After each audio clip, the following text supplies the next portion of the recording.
Kawasan Ekonomi Khusus atau KEK Kendal berlokasi di jalur strategis pantai utara Jawa.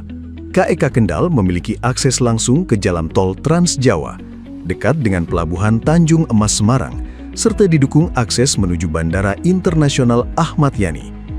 Posisi ini menjadi keunggulan yang memberikan efisiensi distribusi barang sekaligus mempermudah arus perdagangan nasional dan internasional. Keberadaan KEK Kendal bukan hanya menjadi kebanggaan Kabupaten Kendal, namun juga menjadi bagian dari strategi nasional dalam memperkuat daya saing industri Indonesia. Melalui berbagai fasilitas fiskal dan non-fiskal, kemudahan perizinan, serta pelayanan terpadu, KEK Kendal terus berupaya menciptakan iklim investasi yang kondusif dan berdaya saing. Hingga saat ini, berbagai perusahaan nasional dan multinasional telah memilih KEK Kendal sebagai lokasi pengembangan usaha mereka. Investasi yang masuk tidak hanya memberikan kontribusi terhadap pertumbuhan industri, namun juga menciptakan ribuan lapangan pekerjaan baru, meningkatkan permintaan tenaga kerja lokal, dan mendorong berkembangnya berbagai usaha pendukung di sekitar kawasan. Dampaknya dapat dirasakan oleh berbagai lapisan masyarakat, sektor transportasi, perdagangan, kuliner, perumahan, hingga usaha mikro, kecil, dan menengah ikut tumbuh seiring meningkatnya aktivitas industri. Hal ini menunjukkan bahwa investasi yang berkualitas mampu memberikan efek berganda atau multiplier effect bagi perekonomian daerah.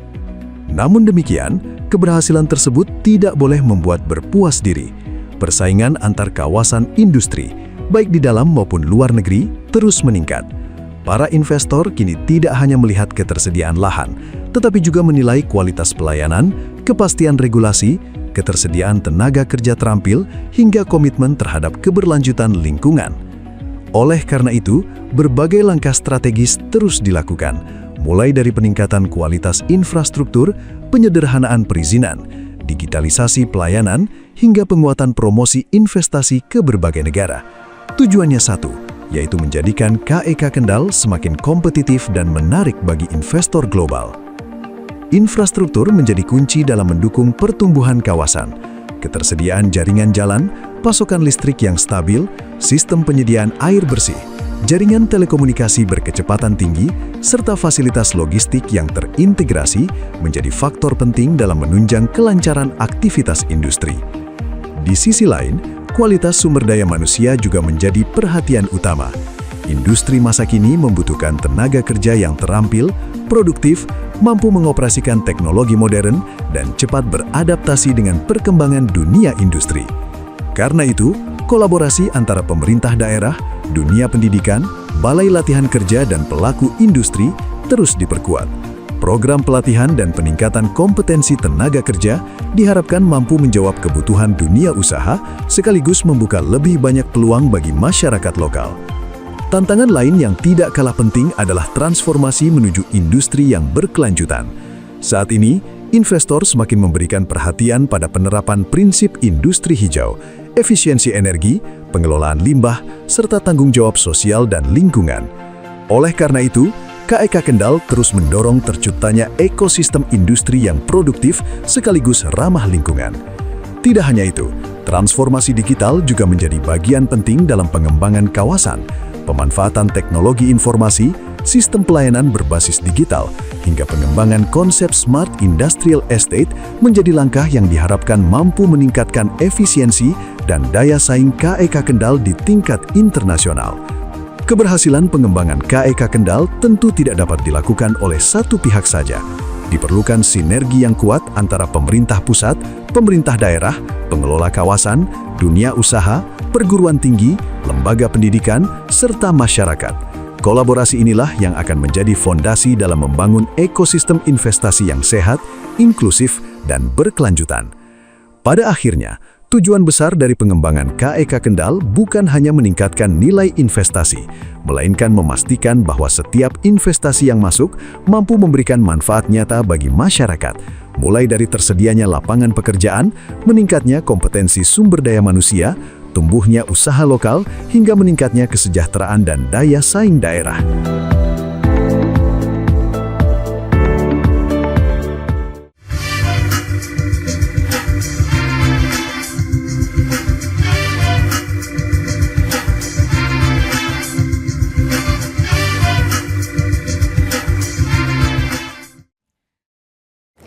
Halo pemirsa Lingkar TV dimanapun Anda berada, senang sekali saya Mutia Parasti akan membersamai pemirsa dalam dialog Sapa Jateng Lingkar TV. Kawasan Ekonomi Khusus atau KEK Kendal menjadi salah satu motor penggerak pertumbuhan ekonomi di Jawa Tengah. Melalui investasi, penciptaan lapangan pekerjaan, dan pengembangan industri yang berdaya saing global turut mendukung KEK Kabupaten Kendal. Dan saat ini pemirsa, saya telah ditemani oleh narasumber yang kompeten di bidangnya. Saya ditemani dengan Direktur Eksekutif Kawasan Ekonomi Kendal, Ibu Juliani Kusumaningrum. Apa kabar Ibu hari ini? Iya, baik. Alhamdulillah. Ibu, kita akan menggali mengenai KEK di Kabupaten Kendal. Sebelumnya bisa diceritakan Ibu mengenai dari latar belakangnya adanya KEK di Kabupaten Kendal sendiri seperti apa Ibu? Oke. Kawasan industri itu kan sebelum adanya kawasan bertebaran kawasan industri yang ada di Jawa Tengah, tentunya di Pulau Jawa. Bertebarlah kawasan industri di Jawa Barat dan juga di Jawa Timur. Itu sudah mulai semenjak di akhir tahun 80-an dan terus berlanjut sampai saat ini. Sementara Jawa Tengah ini sebenarnya bukan didesain untuk kota manufaktur pada saat itu, pada lebih dari 30-40 tahun lalu, tetapi lebih untuk kota perdagangan, logistik hub, seperti itu. Nah, tetapi yang namanya kegiatan manufaktur, tentunya cost itu menjadi faktor utama, di mana Jawa Tengah bisa dibilang secara cost bisa menawarkan yang lebih kompetitif dibandingkan daerah Jawa Barat dan juga Jawa Timur. Jadi dengan munculnya kawasan industri Kendal saat itu, di mana kita memang bukan kawasan industri yang pertama, sudah ada kawasan industri Candi, Terboyo, ada juga kawasan industri Wijaya Kusuma, dan pada saat itu kita melihat ada potensi untuk membangun kawasan industri di Jawa Tengah. Karena itu investor pasti akan mencari daerah yang lebih kompetitif dibanding daerah-daerah yang sudah berkembang. Kalau ini berdiri tahun kapan dan saat ini sudah menginjak usia berapa ini, Bu? Iya, jadi tahun ini kita tepat berusia 10 tahun, bulan November, tepatnya tanggal 14 November itu tepat 10 tahun, dan kapan kita mulai merintis itu di tahun 2016. Jadi waktu tahun 2016 statusnya adalah kawasan industri biasa, dan di akhir tahun 2019, tepatnya di Desember, itu kita diberikan status kawasan ekonomi khusus.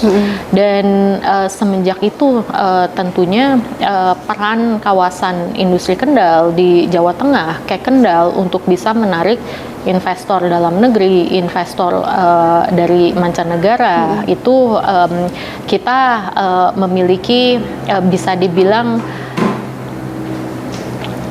tools yang lengkap untuk bisa menarik FDI dan juga domestic investment. Sejauh ini perjalanan 10 tahun ini perkembangannya seperti apa, Ibu? Iya, tentunya kalau bicara perkembangan, kita bicara pertama tentang seberapa banyak perusahaan yang sudah berhasil untuk masuk ke dalam kawasan industri kita. Per triwulan 1 itu kita sudah ada 139 pelaku usaha atau 139 perusahaan yang telah bergabung.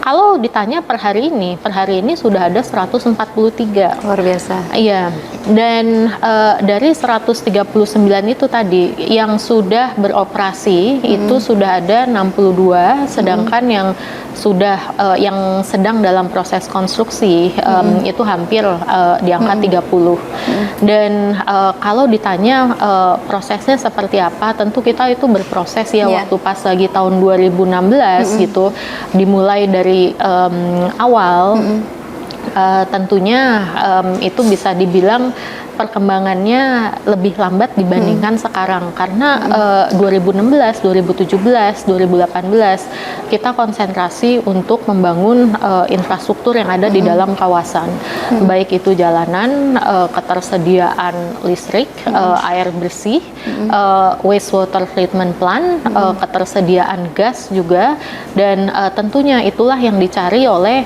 calon-calon investor, kesiapan dari developer untuk para investor ini bisa memulai kegiatan manufakturnya. Kalau tadi disebutkan ada KIK dan juga ada KEK, mungkin perbedaan dasarnya sejauh ini seperti apa, Bu? Sebenarnya tidak ada. Jadi yang namanya KEK Kendal, kawasan ekonomi khusus Kendal, itu adalah statusnya sebagai kawasan ekonomi khusus Kendal. Nah, di dalam kawasan ekonomi khusus Kendal itu ada yang namanya BUPP, Badan Usaha Pengelola, dan Badan Usaha Pengelola itu adalah PT Kawasan Industri Kendal. Jadi itu semuanya sama. Dan di dalam kawasan ekonomi khusus itu juga ada yang namanya administrator, administrator KEK Kendal. Nah, administrator KEK Kendal ini yang mengeluarkan perizinan. Kalau ini tadi juga disampaikan bahwasanya tadi ada 140-an yang berada di KEK ini. Nah, ini strategi dalam rangka menarik para investor untuk datang ke sini sehingga dalam satu hari saja sudah terus bertambah, itu seperti apa, Ibu? Iya, strateginya tentu kita mulai dari awal-awal ya, awal-awal merintis dari yang kawasan industri ke kawasan ekonomi khusus gitu. Jadi ada semacam target industri apa ini yang kita mau coba tarik untuk masuk ke dalam KEK Kendal. Jadi kita ada 6 target industri. Yang pertama industri furniture. Jadi kenapa industri furniture itu sebenarnya backbone-nya di Jawa Tengah adalah industri tersebut. Jadi itu kita masukkan ke dalam situ. Dan apa yang kita mau coba untuk bangun di dalam kawasan itu adalah ekosistem. Lalu yang kedua industri makanan minuman. Sama, makanan minuman seperti natural resources itu di Jawa Tengah itu amat sangat berlimpah jumlahnya. Jadi kalau natural resources-nya ada di Jawa Tengah, tentunya dari segi cost itu jauh lebih kompetitif, di mana untuk mensourcekan raw material itu jaraknya lebih dekat. Yang ketiga tentunya ini industri fashion, garment, tekstil, apparel, dan juga semua turunannya termasuk alas kaki, sepatu itu termasuk juga yang kita targetkan. Kenapa kita targetkan seperti itu? Karena tahun 2020 kalau kita lihat lagi di datanya BPS. Datanya BPS ini angka pengangguran terbuka itu bisa mencapai 7,6%. Sementara di tahun 2025 itu sudah turun ke angka 4,6. Dan tentunya kenapa industri yang ketiga itu? Karena sebagai kawasan industri kita juga harus bisa menyiapkan lapangan pekerjaan. Dan industri tersebut itu industri yang amat sangat membutuhkan tenaga kerja dalam jumlah yang masif. Industri elektronik itu juga termasuk labor intensif, dan itu yang kita coba untuk masuk bawa ke dalam kawasan. Otomotif, energi terbarukan, termasuk juga ini circular economy, dan juga yang terakhir adalah industri logistik. Jadi sebenarnya strateginya itu seperti apa? Dari awal sewaktu kita membuat satu kawasan industri itu harus dengan pemikiran yang matang. Industri apa atau target-target industri apa yang mau kita bawa ke Jawa Tengah. Tentunya yang pertama adalah sesuatu yang bisa mendorong pertumbuhan Jawa Tengah. Yang kedua adalah sesuatu yang bisa meng-add value chain dari ekosistem yang sudah ada. Kalau dari 6 tadi yang menjadi target, yang paling atau masing-masing target ini ada persentasenya tidak, Bu? Ada. Jadi kalau kita sebenarnya setiap ini ya setiap quarter itu kita mengkaji. Jadi apakah masih sama nih dominan industrinya. Jadi dari tepatnya dari tahun lalu sampai dengan tahun ini itu dominannya masih sama ketiga industri. Yang pertama itu industri fashion. Jadi kita tekstil, garment, pabrik apparel, tas dan yang lain-lain itu masih dominannya di kawasan. Lalu adalah industri elektronik dan yang ketiga adalah industri otomotif dan energi terbarukan. Itu dari 2 tahun terakhir itu masih menunjukkan data yang sama. Kebanyakan ini produk-produk ini dipasarkan kemana saja dan boleh disampaikan nama dari produk ini, Bu? Iya. Jadi kalau untuk industri seperti fashion itu kebanyakan diekspor kembali. Memang ada yang untuk kebutuhan domestik juga. Jadi yang dulunya Indonesia ini membutuhkan satu fabric yang harus diimpor dari satu negara, tapi dengan adanya perusahaan ini jadi mengurangi angka substitusi impor. Tapi kebanyakan industri tersebut masih ekspor. Lalu untuk elektronik itu juga dominannya untuk ekspor. Sementara kalau untuk otomotif tergantung produk-produknya itu apa saja. Jadi kalau untuk otomotif seperti kita memiliki satu pabrik ban yang merupakan pabrik yang terbesar nomor 8 secara market share di dunia. Dan perusahaan ini 50-50. 50% pasarnya domestik, 50% untuk diekspor. Dan kalau otomotif yang lain ya seperti industri baterai untuk EV. Nah, itu pasti 100% ekspor. Dan industri-industri pendukung otomotif yang lainnya seperti ada jok mobil, ada juga jam starter, kabel dan kabel atau ini untuk mencharge EV vehicle itu juga masih 50-50 walaupun kebanyakan masih untuk dominannya ekspor. Kalau faktor yang mendorong masifnya ini dari fashion kemudian dari elektronik ini apa, Bu? Pertama pasti selain ini ya keadaan global ekonomi. Yang kedua juga adalah apakah di Indonesia ini kita memiliki support atau supply chain yang cukup lengkap untuk industri tersebut. Saya berikan contoh, industri ban. Kenapa ada di Indonesia dan kenapa mau ke Indonesia gitu. Pertama, kita sebenarnya salah satu penghasil karet terbesar di dunia. Dan itu sebenarnya bahan baku untuk industri ban. Dan raw material yang digunakan, karet yang digunakan untuk perusahaan tersebut yang ada di dalam kawasan kita yang sekarang juga sudah beroperasi, itu bisa dibilang lebih dari 70% adalah karet lokal. Jadi yang biasanya kita Indonesia ini ya ekspor karet mentah, tapi ini enggak, ini diolah dulu, memiliki added value yang lebih, baru hasil barang jadinya itu ada yang untuk pasar domestik, ada juga yang untuk ekspor. Nah, jadi itu salah satunya raw material. Yang kedua sebenarnya adalah ketersediaan tenaga kerja. Ketersediaan tenaga kerja ini, Indonesia kan populasi penduduknya cukup besar. Populasi penduduk cukup besar ditambah juga dengan kecepatan untuk bisa merekrut sebanyak-banyaknya tenaga kerja. Jadi ada pabrik yang di bidang bisa dibilang ini ya artificial tree. Artificial tree itu dalam 3 bulan bisa merekrut 10.000 orang. Jadi 10.000 orang ini bisa ditargetkan dalam waktu 3 bulan. Sementara kalau negara Asia Tenggara yang lainnya itu nggak bisa. Jadi Indonesia sebenarnya unggul, salah satunya di situ. Kalau ini yang membuat KEK ini terus tumbuh hingga di angka 10 tahun ini, faktornya apa saja? Faktornya banyak ya sebenarnya. Jadi selain apa yang telah kita kerjakan internally, tapi juga peran eksternal. Peran-peran eksternal. Jadi ini banyak sekali yang turut mendukung ini ya pasti kerja keras kita. Pertama yang tadi saya sebutkan, masalah tenaga kerja. Oke. Tenaga kerja ini kan kita juga mendapat dukungan dari Dinas Ketenagakerjaan. Oke. Baik itu dari Kabupaten Kendal sampai dengan Provinsi Jawa Tengah. Itu turut andil di situ.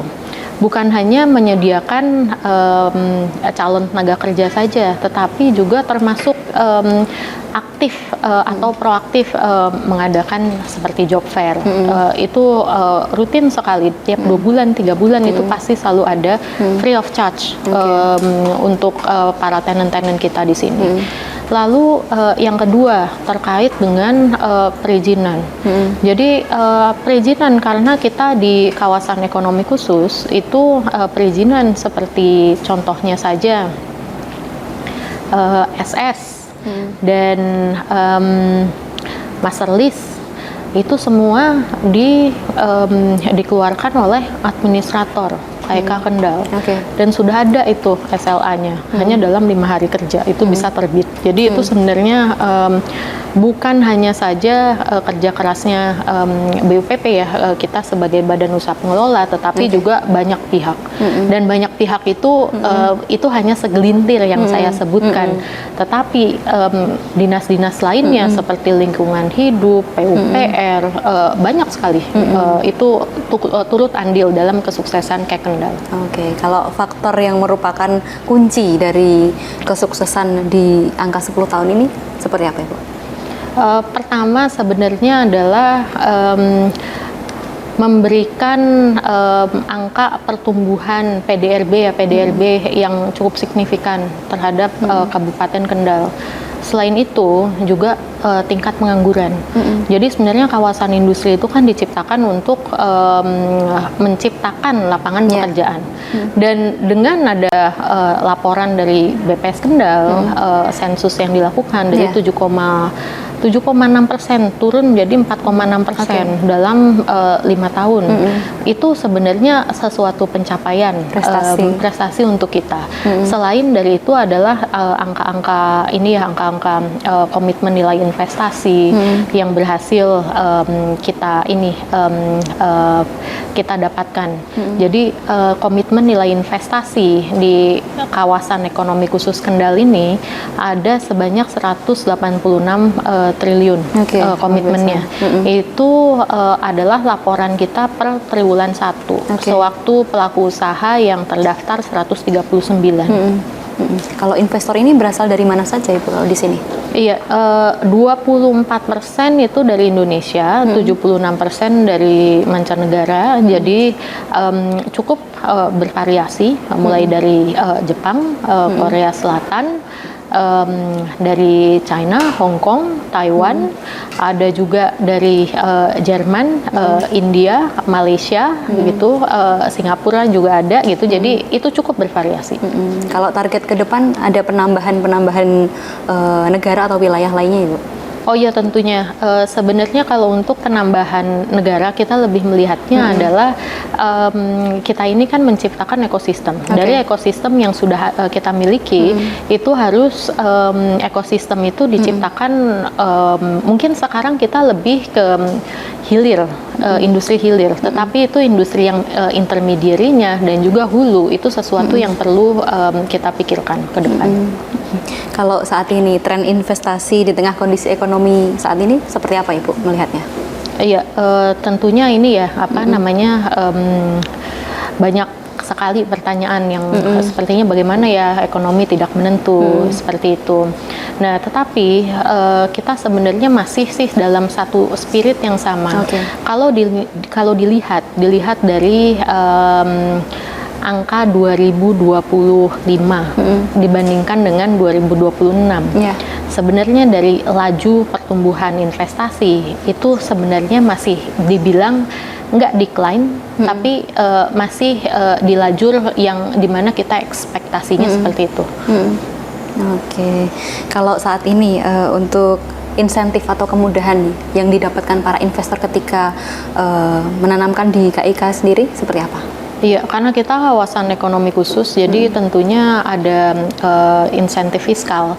Jadi insentif fiskal ini diberikan tergantung dari jenis usahanya. Bila mana jenis usahanya itu sesuai peraturan bisa mendapatkan tax holiday, itu mereka bisa untuk eligible apply tax holiday. Tentunya faktor yang kedua adalah dari nilai investasi.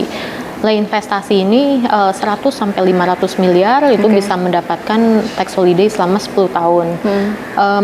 Di atas 500 di bawah 1T itu bisa 15 tahun. Di atas 1T itu bisa 20 tahun. Oke. Kalau itu tadi para investor, kalau proses perizinan sendiri sejauh ini seperti apa yang diterapkan dalam KEK ini? Iya. Jadi karena sebenarnya semua kawasan industri di Indonesia bisa dibilang itu semuanya kita memiliki klik. Jadi klik ini adalah bisa langsung konstruksi, sementara perizinan yang lainnya bisa dilakukan paralel dengan proses konstruksi. Jadi ini merupakan terobosannya yang sudah sebenarnya dilakukan mungkin sudah ada 10 tahun yang lalu gitu. Kebanyakan di negara tetangga gitu, semua proses perizinan seperti bisa dibilang perizinan pembangunan lingkungan itu semua bisa selesai dalam periode satu bulan. Nah, sementara di Indonesia itu kan tidak demikian. Nah, tetapi kalau tidak demikian, solusinya itu apa? Kita di kawasan industri, tentunya semua kawasan industri punya yang namanya estate regulasi. Di estate regulasi itu jelas peraturan yang harus dipenuhi itu seperti apa, dan ini juga diverifikasi oleh beberapa dinas terkait. Lalu setelah investor ini mendapatkan persetujuan dari kami, mereka bisa langsung melakukan konstruksi. Sementara persetujuan pembangunan gedungnya, lalu juga izin lingkungan itu diurus beriringan. Jadi paralel dengan proses konstruksi. Dengan demikian itu sebenarnya memudahkan proses konstruksi dan itu tidak akan mendelay. Itu yang sebenarnya terjadi di semua kawasan industri, termasuk kawasan industri Kendal. Kita spesialnya itu apa? Karena tentunya yang tadi saya sebutkan adanya kebijakan fiskal dan juga untuk kebijakan fiskal ini dan perizinan yang lainnya, karena kita dinaungi oleh satu administrator kayak Kendal, maka perizinan-perizinan yang lain seperti anggap saja master list itu di-approve oleh administrator kayak Kendal. Jadi dengan demikian itu sebenarnya lead time-nya jauh lebih singkat dibandingkan non kawasan ekonomi khusus. Ditambah lagi ada insentif yang tadi saya sebutkan. Jadi insentif itu bukan hanya tax holiday atau PPh badan, tetapi juga terkait dengan PPN, import tax, import duty. Gitu. Oke, luar biasa sekali. Nah itu tadi pemirsa, tapi kita akan jeda terlebih dahulu setelah pariwara berikut ini.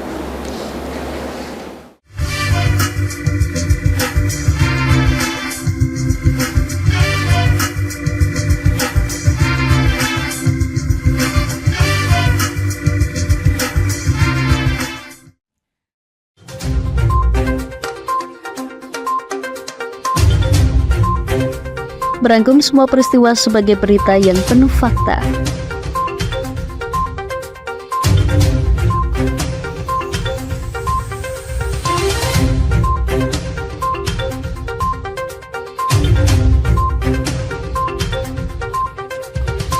Saksikan Jateng hari ini setiap Senin hingga Sabtu hanya di Lingkar TV.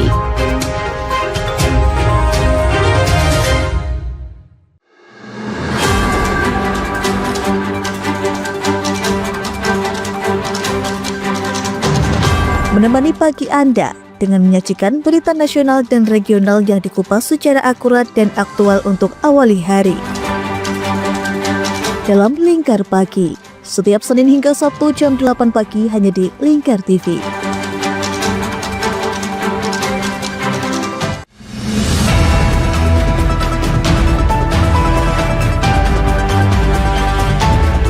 siang hari, waktu yang tepat untuk berita akurat.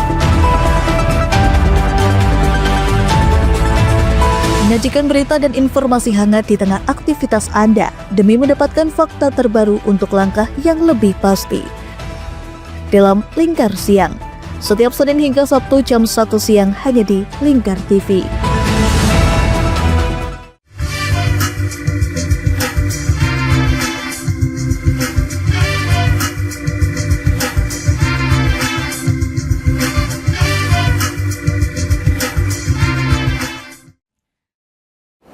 Baik pemirsa, Anda masih bersama Sapa Jateng Lingkar TV. Nah Bu Juliani, kita akan melanjutkan perbincangan mengenai KEK di Kendal ini. Bu, ini kan tadi disampaikan bahwasanya ada berbagai dukungan, salah satunya infrastruktur.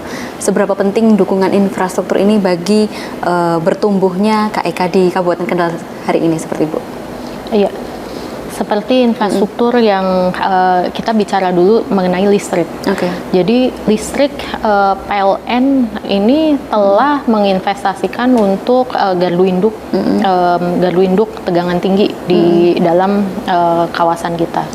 Dan tentunya gardu induk ini merupakan peace of mind untuk para perusahaan yang di sini sehingga listrik jauh bisa lebih handal. Itu sebenarnya salah satu dukungan dari listrik. Nah, kalau misalkan dari air, kita juga kawasan industri yang melarang dan kita tidak menggunakan air tanah. Jadi sumber air baku kita adalah dari sungai. Sungai yang letaknya 5 km ke arah baratnya kawasan, lalu kita kolek dan kita tampung di reservoirnya kita. Dan dari situ nanti kita olah menjadi sumber air baku, sumber air baku bersih. Dan itu sebenarnya juga peran dari pemerintah untuk menyediakan infrastruktur di kawasan kita. Gas tentunya juga gitu. Jadi gas yang sebelumnya di Jawa Tengah ini disupply dengan CNG.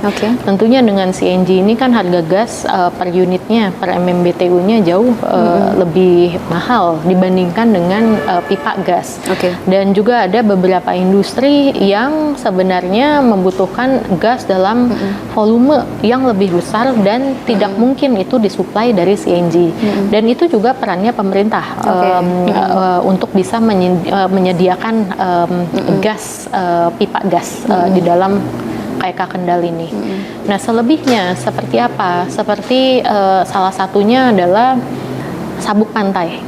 Nah, sabuk pantai karena kita ada di utaranya, utaranya Pulau Jawa, tentunya itu untuk menghindari abrasi. Dan memang dalam 1,5 bulan terakhir ini mulai giat kembali untuk dibicarakan gitu. Jadi seluruh pesisirnya utaranya Jawa Tengah. Dan yang ketiga itu tentunya adalah mengenai seaport. Jadi di Jawa Tengah ini sebenarnya kita hanya punya satu international seaport, Tanjung Mas. Tetapi kalau melihat di area Jawa Barat dan Jawa Timur itu seaportnya ada lebih dari satu. Sehingga untuk mendukung kegiatan industri di Jawa Tengah sekarang dan juga ke depannya itu satu seaport saja tidak cukup.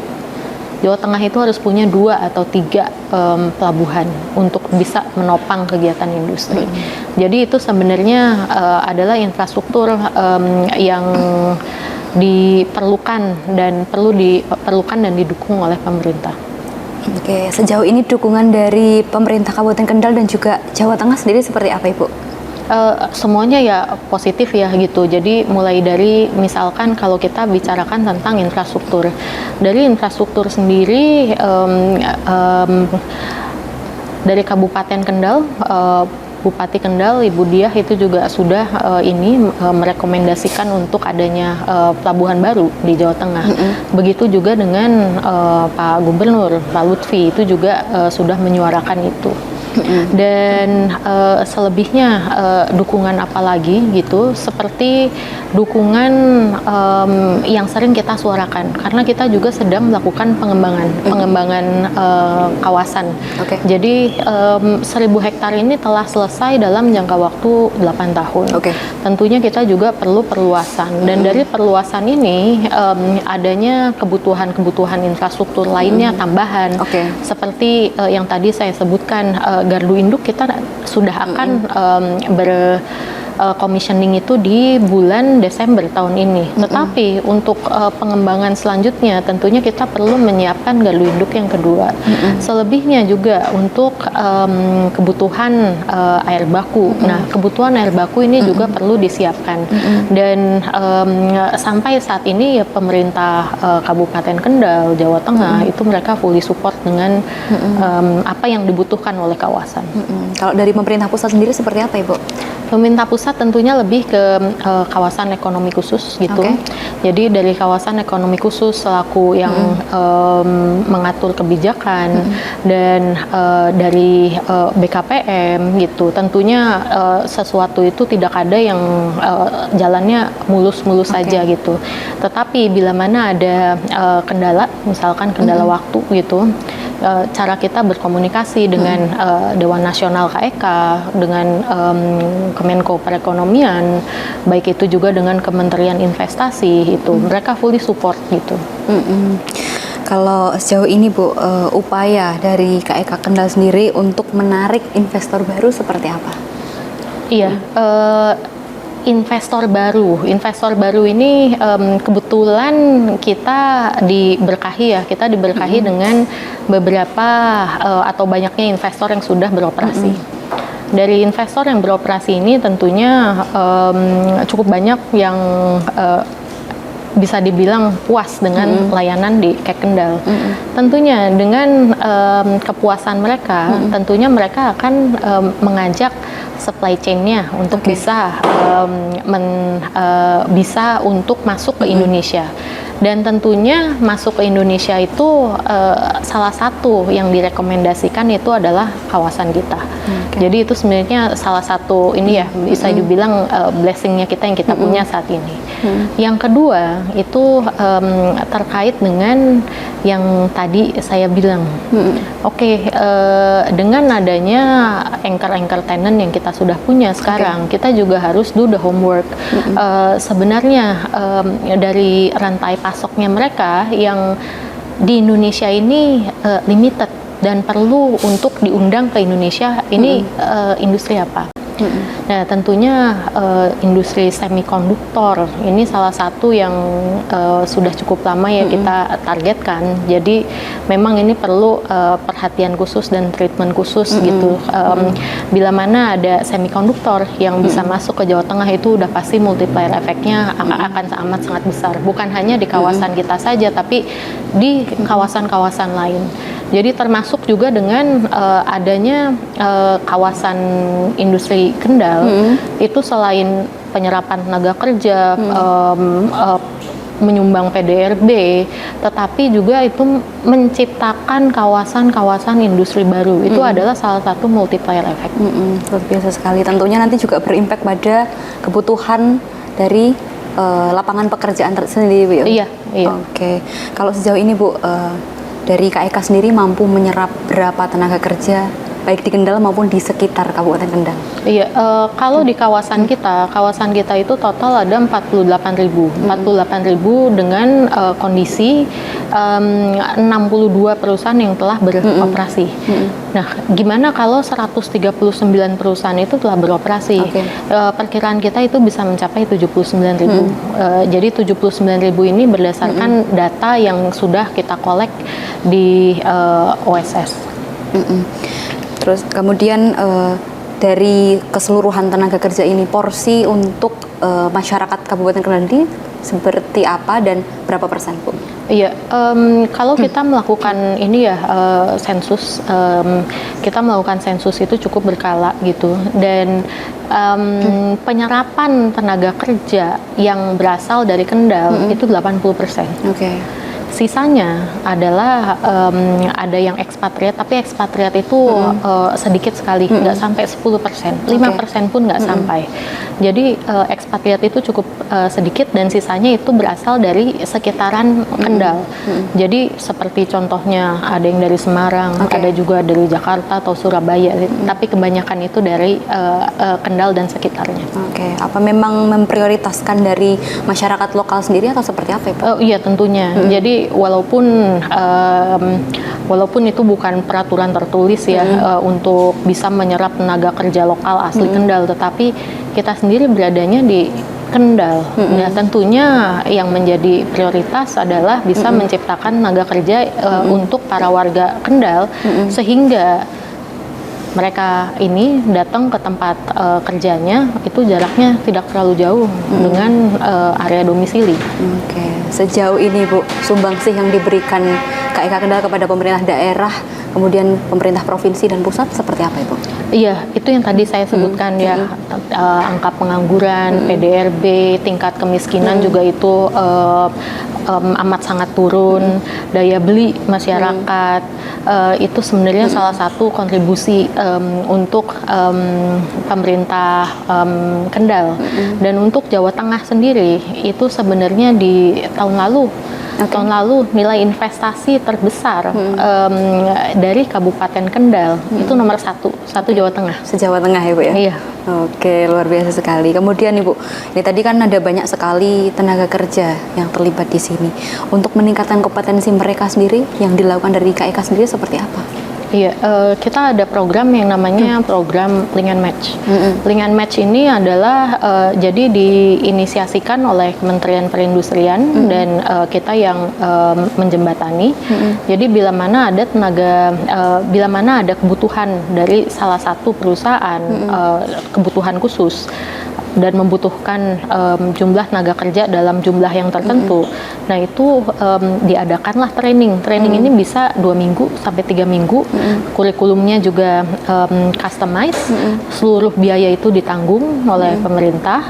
Tetapi tentunya dari perusahaan mereka harus berkomitmen agar dapat mempekerjakan calon tenaga kerja tersebut menjadi pekerja di pabriknya mereka atau di perusahaan mereka.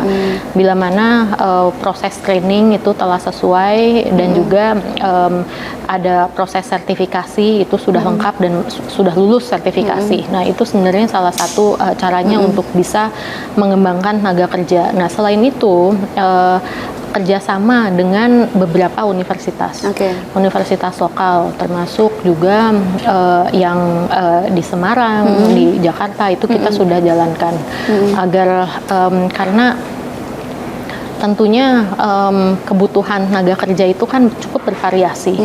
Cukup bervariasi mulai dari SMK, lalu ada yang D3, universitas, master. Nah itu kita harus menjembatani. Pelaku-pelaku industri itu harus bisa connect dengan apa yang dunia education institution itu lakukan. Jadi apa yang pelaku industri itu butuhkan itu sebenarnya harus bisa dijembatani dan kita biasanya menjembatani dalam proses tersebut. Sejauh ini tenaga kerja yang dibutuhkan didominasi dengan jenjang pendidikan apa Ibu? Sebagian besar itu kebanyakan lulusannya SMK. Iya, tentunya kalau untuk di office management tentunya mayoritas adalah S1, degree S1. Oke. Bu, kemudian kontribusi KEK terhadap tenan, kemudian dan masyarakat terkait penyerapan tenaga kerja seperti apa? Kontribusinya itu sebenarnya kita itu 70, tadi yang saya sebutkan kan 76%. 76% itu investor berasal dari luar. Nah, investor yang dari luar itu adalah investor yang pertama kali keluar dari negara asalnya mereka dan mereka memutuskan untuk investasi di Indonesia dan memilihnya adalah KEK Kendal. Nah, tentunya pertama pasti ada keterbatasan bahasa kan.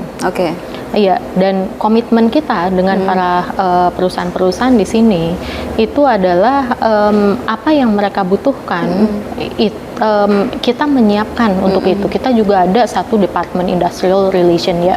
Di industrial relation itu kita secara proaktif menanyakan ke setiap perusahaan kebutuhan tenaga kerja apa nih yang sedang dibutuhkan. Lalu plannya itu bukan hanya plan saat ini ya, tetapi ada beberapa plan jangka pendek 1 tahun sampai 3 tahun ke depan tuh apa yang kira-kira perusahaan itu rencanakan, dan itu kita bikin customize satu perusahaan masing-masing gitu. Luar biasa sekali. Nah, ada banyak sekali yang dipersiapkan untuk para investor. Nah, ini untuk menguatkan sistem internal dari KAI Kendal sendiri seperti apa, Ibu? Untuk internalnya? Internalnya tentu ini ya spiritnya kita itu harus sama. Spiritnya kita harus sama. Jadi kita bangun pagi kerja gitu, kita harus memikirkan masih ini nih kita pergi ke tempat kerja ini untuk bisa membantu memajukan daerah. Di sini kita bekerja. Itu sebenarnya mindset yang pertama. Yang kedua sebenarnya adalah di setiap tempat kerja kan pasti ada masalah. Masalah itu kan sebenarnya bukan untuk didengarkan saja, tetapi harus diselesaikan. Itu jadi harus bisa menjadi problem solver. Oke, luar biasa sekali. Kemudian Ibu, selain tadi yang berdampak adalah menciptakan lapangan-lapangan pekerjaan, ini kan juga berimbas pada UMKM di sekitar.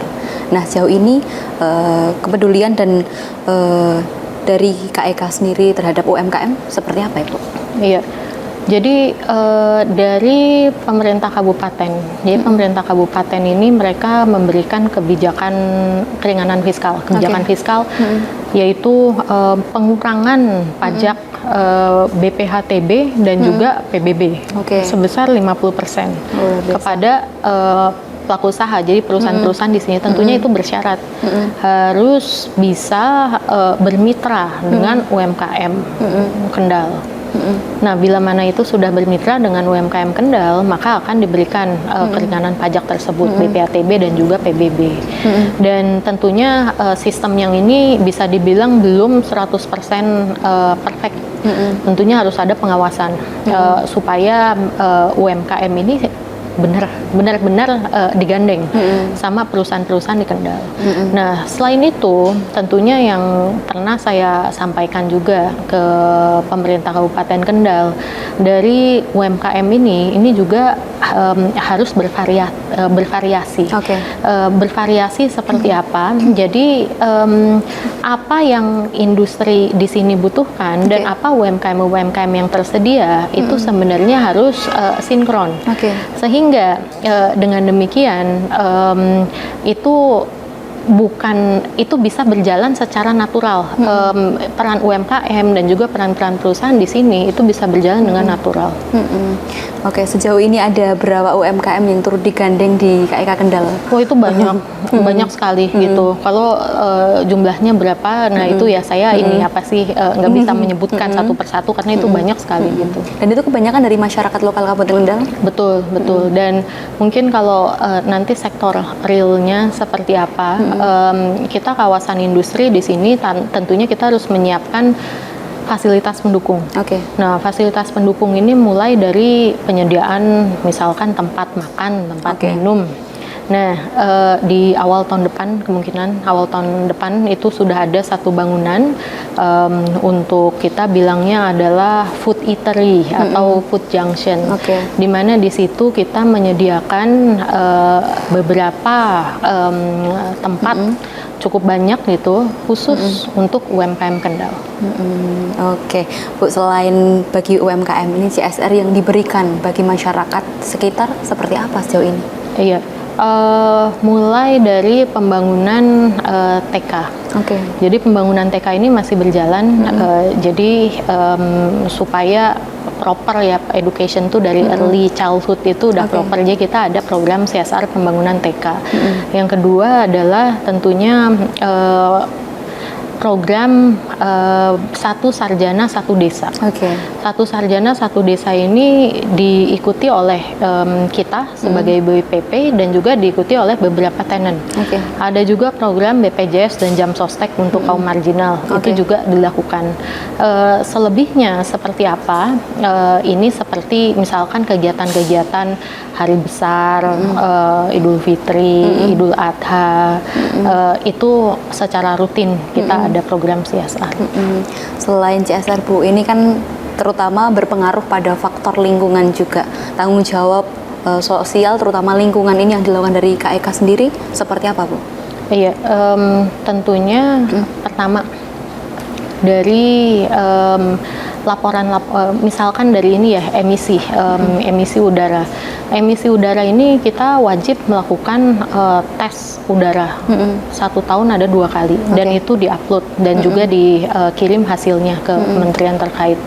Mengenai waste yang lain, anggap saja wastewater. Oke. Sama dengan wastewater, itu juga hasilnya kita harus bisa memenuhi standar dan juga kita kirimkan ke departemen terkait. Dan bisa dibilang tahun 2025 itu kita hijau. Oke. Targetnya itu ya Iya. Bu ya? Iya. Oke. Maksudnya kita hijau itu kita tentunya kualitas wastewater itu kan ada parameternya. Iya. Parameternya itu kan harus dipenuhi. Nah, kalau tidak dipenuhi ya tentunya itu nilainya merah gitu. Ini kualitas semuanya sudah terpenuhi. Jadi makanya tadi yang saya bilang hijau itu. Hijau, oke. Kalau dari kontribusi KEK Kendal sendiri terhadap peningkatan pendapatan sendiri seperti apa Bu sejauh ini selama 10 tahun daerah? Pendapatan daerah. Iya. Itu datanya ada di BPS. Oke. Iya. Kemudian untuk menjaga harmonisasi antar investor, kemudian pemerintah dan leading sektor lainnya sejauh ini seperti apa Ibu? Kita rutin untuk melakukan seperti tahun lalu gitu. Tahun lalu itu kita kumpulkan semua stakeholder yang di Kendal, baik itu adalah perusahaan-perusahaan, Forkompinda Kendal, Jawa Tengah gitu, itu kita kumpulkan. Dan itu sebenarnya satu forum yang bagus sekali sehingga masing-masing instansi perusahaan-perusahaan itu bisa mengenal satu sama lain. Oke. Kalau sejauh ini Bu, tantangan yang dihadapi dalam rangka mengelola dan mengembangkan KEK sendiri seperti apa? Ya tentunya itu tiap hari berbeda ya. Tiap hari itu berbeda. Jadi sebenarnya tantangannya itu apa ya? Tantangannya itu ini ya, saya bisa dibilang karena kita kawasan industri yang masing-masing perusahaannya itu juga bergerak di industrinya lain macam-macam, produknya macam-macam gitu.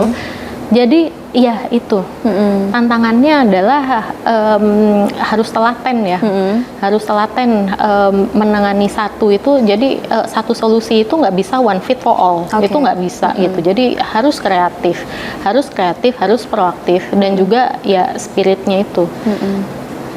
Harus bisa menjadi problem solver. Dimanapun, bagi perusahaan manapun juga dengan berbagai jenis usahanya. Oh iya tentu saja. Jadi memang menjadi kreatif problem solver itu kadang tantangannya itu adalah mungkin hari ini kita nggak tahu jawabannya apa. Oke. Iya. Ya, tetapi itu terus kan kita kaji. Oke, kira-kira apa ya gitu yang bisa menjadi ini apa namanya titik tengah nih gitu. Nah itu sebenarnya yang dibutuhkan. Oke, kalau saat ini Bu masih ada lokasi yang kosong yang available untuk para investor untuk menanamkan investasinya masih. Berapa luasannya Bu di sini? Ya karena kan kita perluasan juga gitu. Kita masih ada ya 1000-an hektar lagi.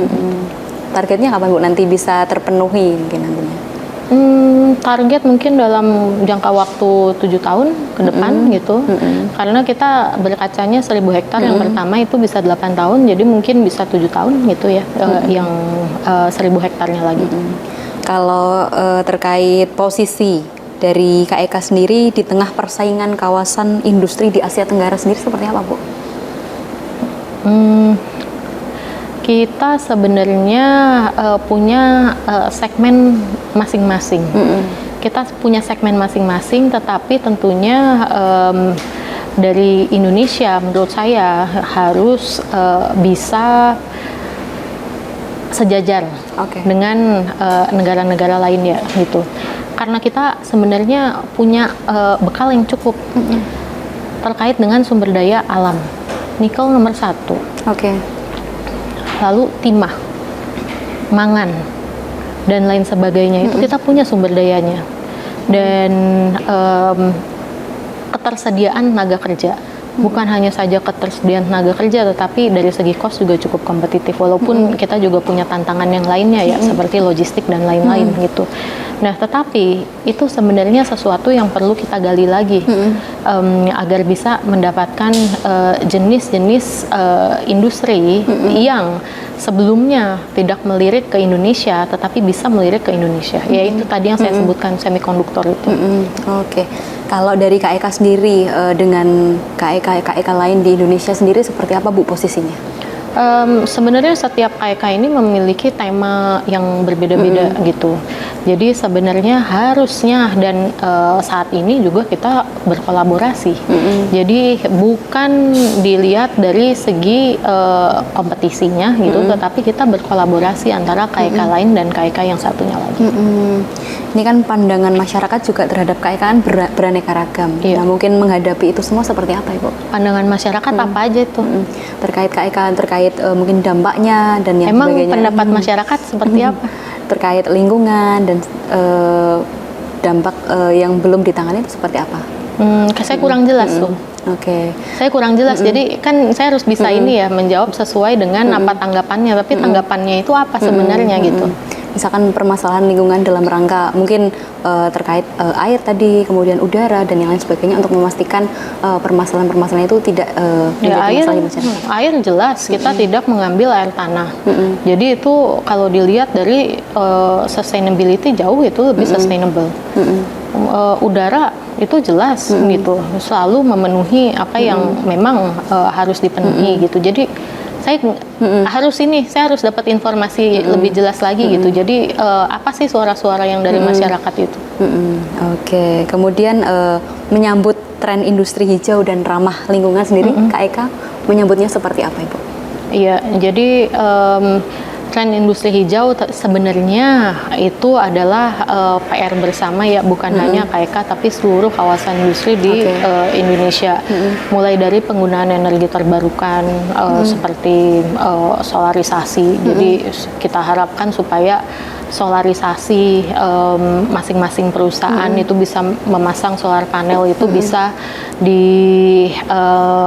dieksekusi secepatnya, karena memang ada bottleneck yang tadi gitu.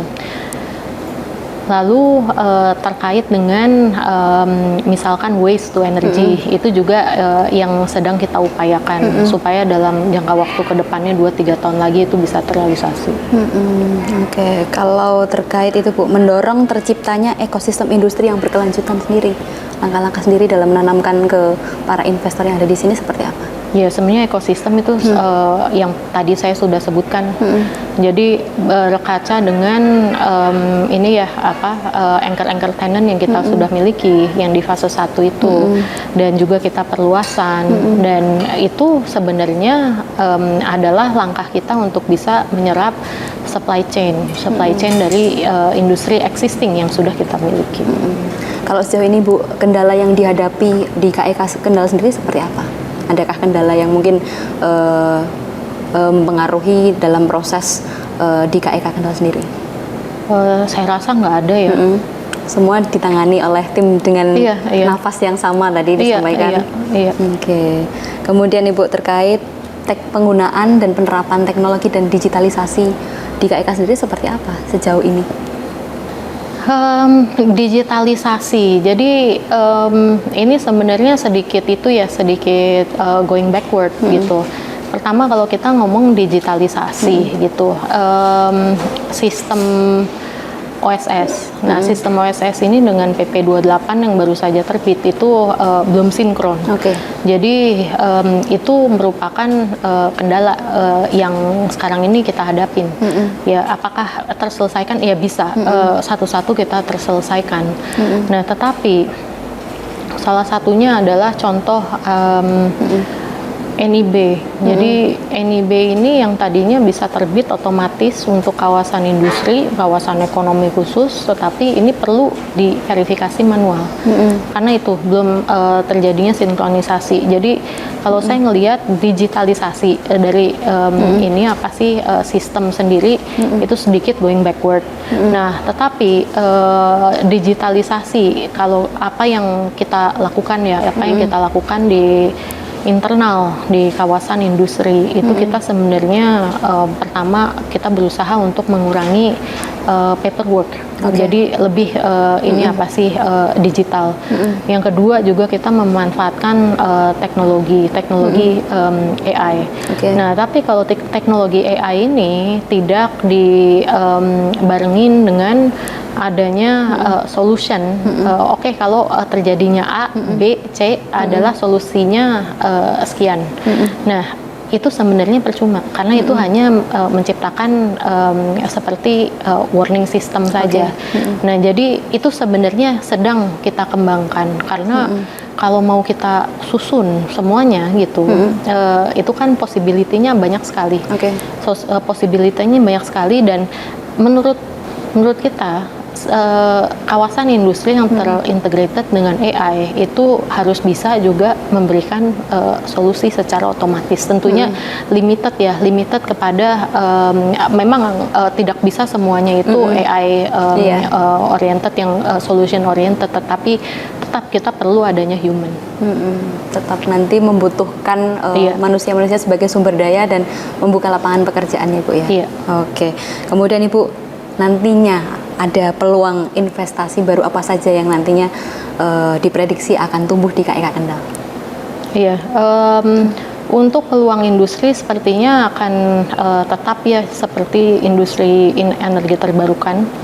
Lalu dari industri fashion itu sepertinya masih akan tetap mendominasi dalam 1-2 tahun ke depan.